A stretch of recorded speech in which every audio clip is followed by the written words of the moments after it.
first large club conference I was at, they said, as president, the best thing you can do when you start a meeting is to tell a joke, because it lightens the mood and makes for a great meeting. I thought about that for a while and had a chuckle to myself, because it had been about 8 years and it was still fresh in everybody's mind what telling a joke at meetings were like.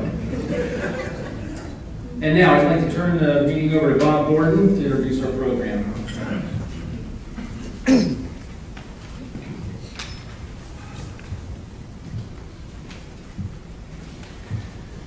Good afternoon. I'd like to introduce you today to Jim Nevels. Jim is chairman of the Swarthmore Group, chairman of the board of the Hershey Company. He's on the board of directors of the Philadelphia Federal Reserve Bank, the Pro Football Hall of Fame, and the Gettysburg Foundation. Jim is also president of the Pennsylvania Society. These are just a few of his many accomplishments. So I've put on each of your tables one of these blue sheets that have a much more in-depth bio of Jim Nevels. I recently had the pleasure of hearing Jim speak at the Pennsylvania Business Council Education Summit. He spoke about education being an imperative for all aspects of our society. I thought he had such a great message. I wanted to invite him here today to share his dynamic story with all of you. Jim's background is one of passion, perseverance, vigor, and one that I think you will find most intriguing. Please welcome Jim Nevels.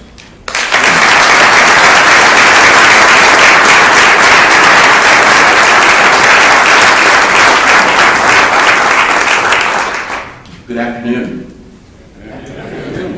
There is no place I'd rather be than York, Pennsylvania, and in this room with you. So I'm delighted to be here. You have such a rich history and a rich culture just in the organization. I've learned a great deal about the organization, and 30th in the world. Amazing. Now that's branding. That's branding. And as the chairman of the board of the greatest confectionery company in the world, I appreciate branding. So congratulations to you. Why are we in this room at this time together? What precipitated it? What caused it? And I would subscribe to all of you that there's one reason, and that is because we are reasonably educated.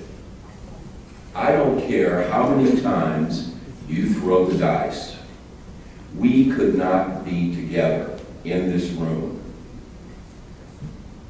in this town, in this country, in this Commonwealth, if we were not educated. And let me illustrate that by a story. And being a transplanted Pennsylvanian, coming from Alabama, Alabamans love to tell stories. Not necessarily jokes, but there may be jokes in here. 61 years ago, there were two individuals by the name of Eloise Robinson and William Alfred Nevels. And they lived in a little town in Greensboro, Alabama, southwest Alabama, poor town. They were 17 years old. And they made a horrible, horrible mistake in that culture. They had a child, and they were not married. And that child stands before you. And I will subscribe that it's about education, and you'll see as I continue to tell you the story. So what my paternal grandparents and my paternal grandparents did, they did something that is unique to America, and something that perhaps sometimes these days we don't practice enough of in certain instances, and that is they made a deal. They made a compromise. And that compromise was, Bill, Eloise, here's what you're going to do. You're going to go and finish high school. But when you're done with that, guess what? You got James, and you're going to take care of him. Come hell or high water, that's what you're going to do. That is your responsibility, it is your accountability, it is your duty, and you will satisfy it. And that's exactly what they did. And in the context of that, in the 50s, because I was born in 1952, they made a family for themselves and they moved to Birmingham, Alabama. Birmingham, Alabama in 1953 and forward was a really interesting place to be for those of you who know their history. It was the birthplace of the civil rights movement and also the birthplace of U.S. Steel. Pittsburgh moved to Birmingham. And there were jobs there. And my father worked in the steel mills for a bit, but remember now, he's only 18 years old. So, he heard a story, he heard a great story about a wonderful, wonderful place called Fort Wayne, Indiana, and that is where numbers of cousins and relatives had gone to work in Fort Wayne, Indiana. It was a miniature megalopolis of manufacturing. Many, many companies that don't even exist anymore. International Harvester, gone. Fruhawk Trailer, where my father worked, and the only 2 times I saw him cry in his life, and that was when his father died and when he had to shut down the plant. Why did those plants close? Perhaps the failure to be innovative and the failure to listen and be educated.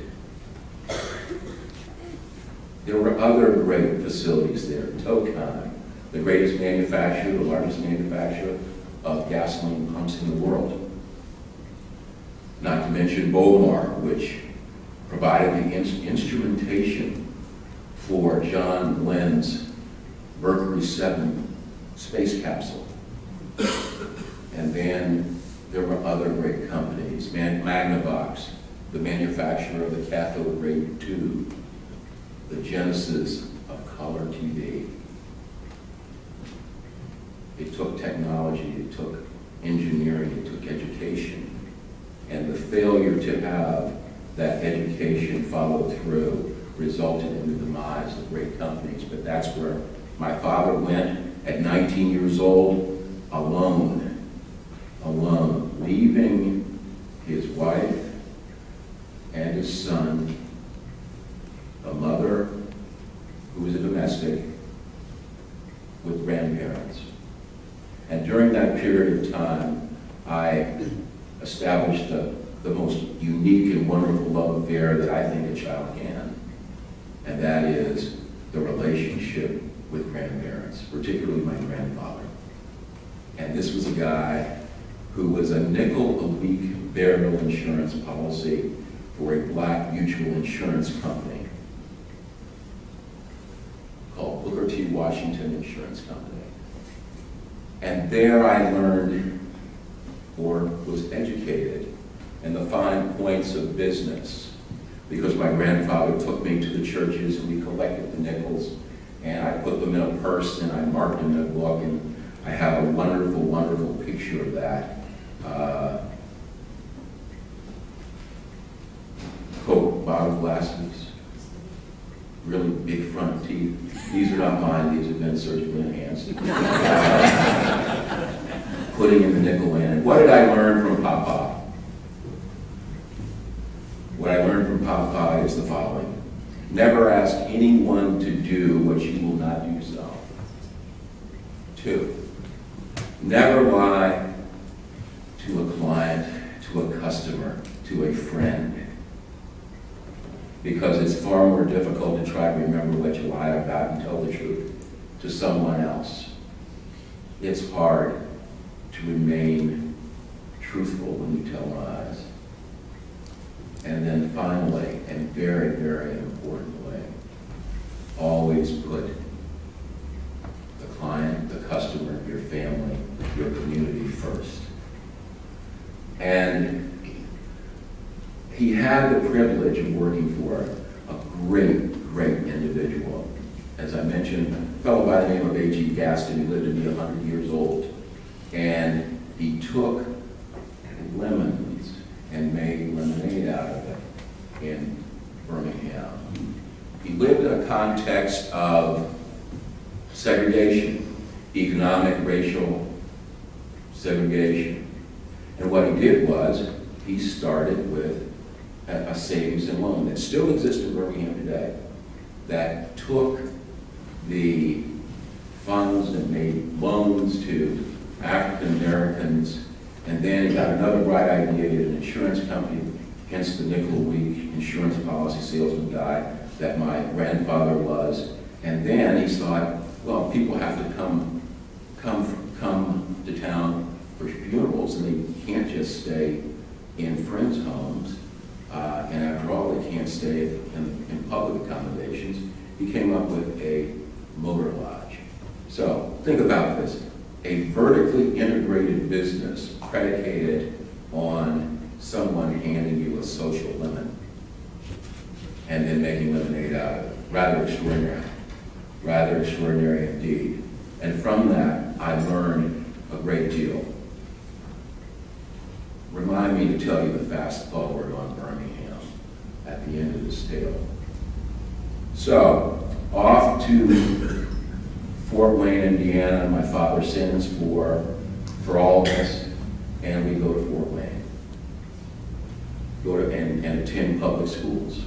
Still, every summer, I visited my beloved grandparents for just a really healthy dose of that great grandparent love that only grandparents give.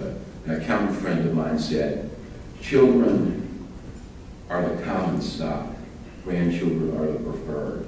And I thought, it was always great being preferred in Birmingham. So it's time to go to school. It's 5 years old and time to go to school in Fort Wayne, go to the public school. My brother Charles and I are there, and it's not going really well because we have this little thing called an accent, and our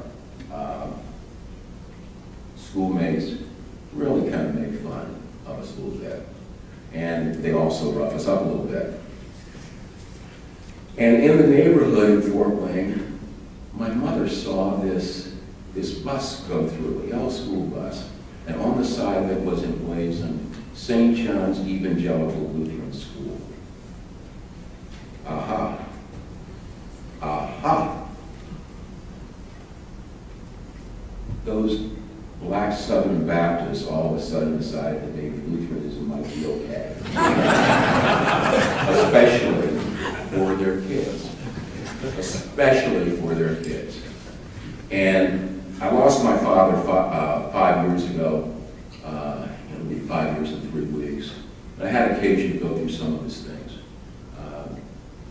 For those of us who have had to do that, you get a tremendous insight into your you-ness when you look through the prism of your parents and what they may have done. And I went through those things and I found some canceled checks and realized that my mother and father had paid $100 a month for Charles and I to go to St. John's Lutheran School. And they had made $12,500 pre-tax during that period of time. Now that's a sacrifice. That's a real sacrifice. But this was a father who had not had the privilege of going to advanced education. And he was committed to having every one of his children have the opportunity to do exactly that. Because he said, once you have it in your head, no one can take it away. Once it's there, it belongs to you, and how you use it is up to you, and you are expected to use it to pursue excellence. So, then we moved to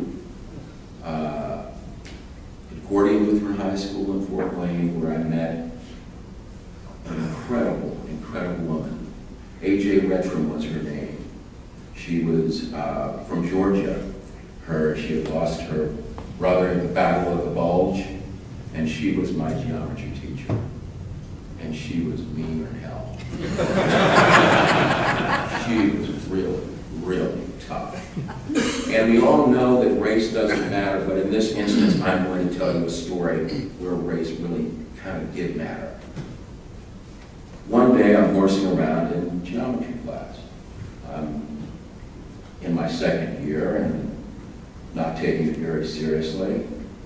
And Mrs. Retram, charming, mean Southern belle, as I mentioned, whirls and says,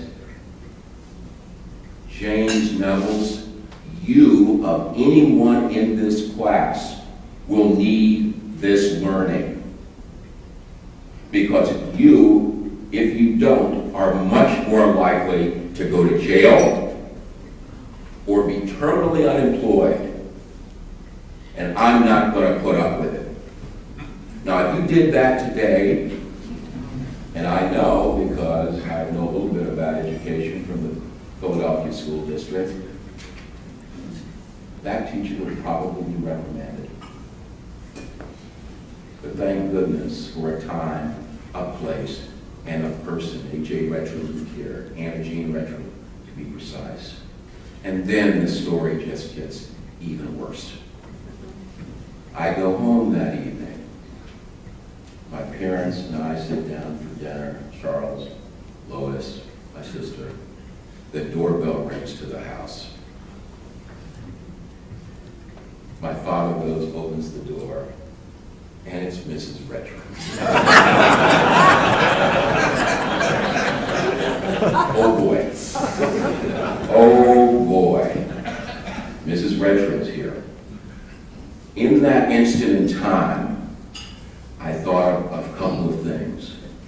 I could go out the window, catch a freight train, which ran about a half mile away, and never be seen again, or be terminally and instantly executed by my father. I opted for the latter, and after a conversation in the living room, my father came to the door, and he was only about 5'5". "James," he says, "come on in." We've had a conversation with Mrs. Retram, and we understand that you're not taking the fullest advantage of the skills that she offers you. That's going to stop, isn't it? Smart guy. Yeah, Dad. Absolutely, no question. And he looked at Mrs. Retram and looked at my mother and said, there will be no more problems. There will be no more issues. Because if there are, rest assured that I personally will attend to them with my son. So, 2 points in fact here. Courageous teachers, courageous parents, who are ultimately the first teachers. And then to be imbued. Off to Bucknell University I go. I don't see. Pardon me? Go Bison. Go Bison. I knew there was something about you. I stood here and looked out and thought, I knew that. Good looking, intelligent, handsome, smart. Just knew it. Went there sight unseen on the Greyhound bus. My roommate, Dad, was the head of, he was the CFO of Esso Oil, the ultimate parent to ExxonMobil. And he said to me, you know, Jim, you know, we got to decorate the room. It's going to be really great. You know, and I looked at him and said, look, I'm sorry. I got $50 in my pocket, and I got to make it last for at least a month and a half. Well, we ended up getting along well, but that responsibility of taking care of oneself was one of those very important educational experiences. The transition in Bucknell, I don't know about you, I hope your transition was better than mine. I wanted to go home. I wanted to go home the whole time in the first year. And back then where you had this relic, this piece of relic called a payphone, which was the only thing that existed then. I'd get my quarters, I'd put them all in my pocket on a Sunday night. I'd plug, you stand in line waiting for people to get done. Plug the phone, Dad, I'm coming home. I'm coming home. I don't want to do this. He said, look, the most important thing for you to have done was to have left Fort Wayne, not go to Indiana, Purdue, reading campus, but to leave, to achieve some self-sufficiency. To hell with self-sufficiency. I'd never say hell to my dad, but darn self-sufficiency. I'm coming home, and tears would stream down my face. Well, Bucknell then, in 1970, had the 414 program, and you had the January that you just, if you survived then, you could go home for 4 weeks. So I get home late in December of '69, and he says, great, Jim, I'm glad you're home. I got you a job unloading trucks at the UPS station. Okay, all right, off I go. Start doing that. 1 week becomes 2, 2 weeks becomes 3. I'm not going back. I'm not going back. I'm going to continue to work at the UPS loading station. 4th week comes, it's time to go. Outside my room in the house that my father built, that my mother lives in now, there's my footlocker, packed, ready to go. Dad's standing there. We're going back. Dad, please don't let me go back. Please don't let me go back. And he said, son, I love you so much. I want you to go back. You must go back.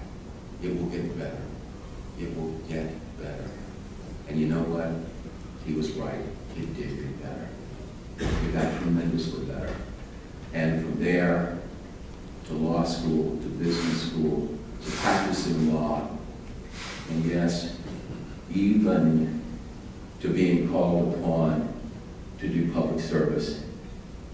The reason I did the public service in Philadelphia was for one reason, and one reason only, and that is, if you and I don't do it, it's going to be left to those who have other reasons for doing it, for doing that service, and they may not be the best reasons.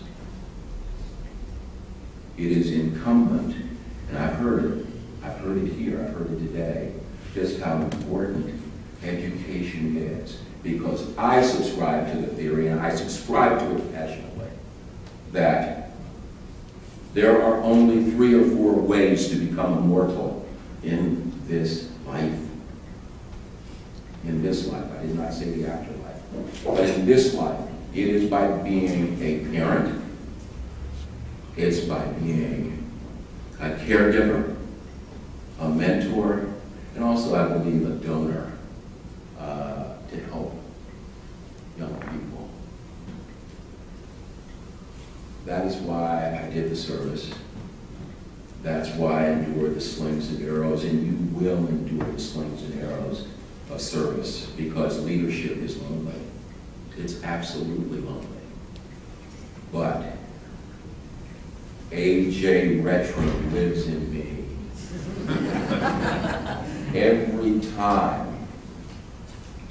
time I do something, every time, before I hit the send button on that email, I'm proofing it. And I'm doing the proof, and the only thing I don't do is write QED, which is something that she taught. It's the same teaching and immortality that comes from a father and a mother who said, if you only do one thing right today, please, kid, do it right. Do it right. And when I leave the house and I'm getting ready to go on the school going into work or drive to Hershey, it comes to me. Did I lock the door or not? Oh no, I can't remember. You know, it happens to you when you get a little older. I can't remember I locked the door. And I hear Dad, if you only do one thing, do it right. The first thing I did today was I went back and I checked the door. It's never locked. It's never locked. But I hear that. So, hence the immortality of educators, education, and what it does for us. Because I subscribe to you that each and every one of you can come up with one thing that someone who is demanding of you that you can repeat, that is a part of your fiber.